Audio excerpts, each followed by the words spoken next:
Hi and welcome to Meeple Leaf. I'm Nick Angiers. Today I'm going to teach you how to play Word on the Street, which is a party game in which two teams will be pulling letters back and forth, much like a tug of war. I'll also quickly show you how I made this DIY version. This is a great party game for larger groups. You can use it for your own parties or even with company team building events. In the classroom, it's great for. So you'll notice in the middle there is most of the letters of the English alphabet. There are a few missing, namely the vowels, which are very common, and also some of the less common ones, Z, Q, J, and so on. So the people will split into two teams. You'll have the left team and the right team. And what you're trying to do is pull the letters toward your side and then off on your side. So if the left team spells a word that has an H in it, the H will move one space to the left. And then if they use another one, it'll go one more space. If they use an H again, it'll come off the board and they'll get that letter. So that won't be used for the rest of the game.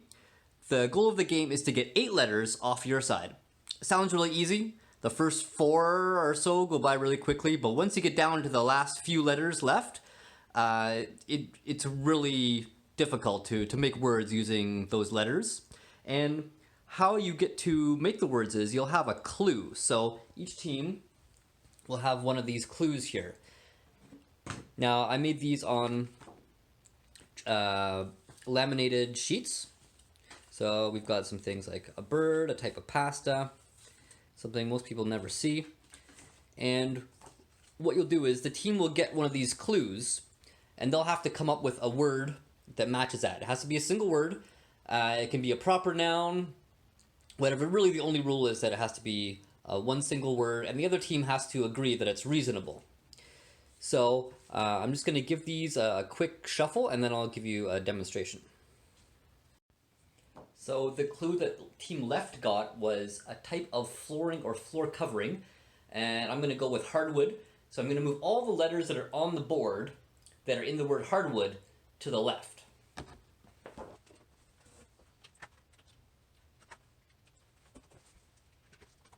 So the D appeared twice, so that moved twice to the left, and then we have these ones appear. Okay, so now I'm going to switch sides and do a clue for team right. And the clue that team right got was something that tastes sour or bitter. I'm going to go with aspirin.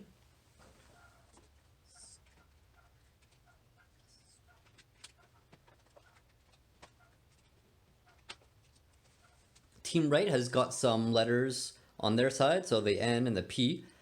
You'll also see that the R that was in hardwood has actually moved back towards the right. So you can pull the words back and forth. And that's really all there is to it. You want to get letters off on your side. Once they're off on a particular side, they are not used anymore. So there's no way to pull them back on.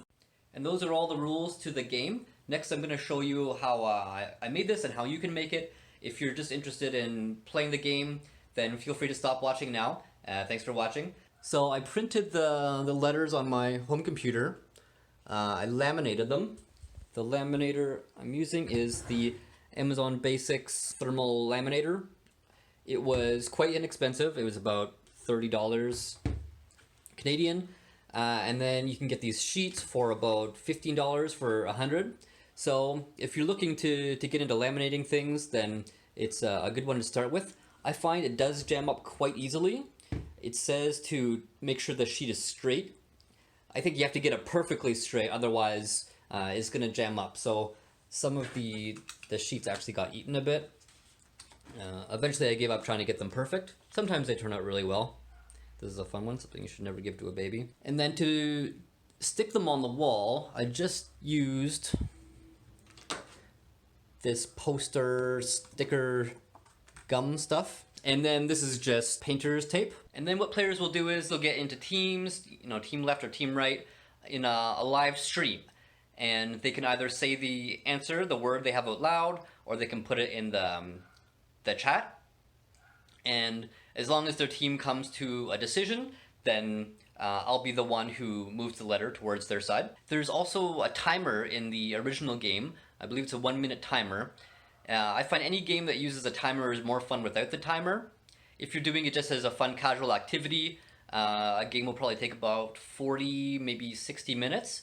If you're doing it as more of a competitive team building activity, then you'll probably want to use the timer and you can get it done in a lot faster than that. Or you could do one of each, one round, one game just to get people familiarized with the rules, and then one more competitive game. You can also make the questions yourself. You can have a theme, so if you're doing a birthday party for someone and they really like sports, you can make your own clues that all have to do with sports, whatever you want, or mix them in with the original ones. You don't need a copy to get the questions. I have a copy, but while I was making this, I just got the questions from Google Images Online. A lot of people have taken photos of them. I haven't found a whole list of them, but that's okay. You can find plenty to get started that way. Well, thanks for watching, and happy gaming, everyone.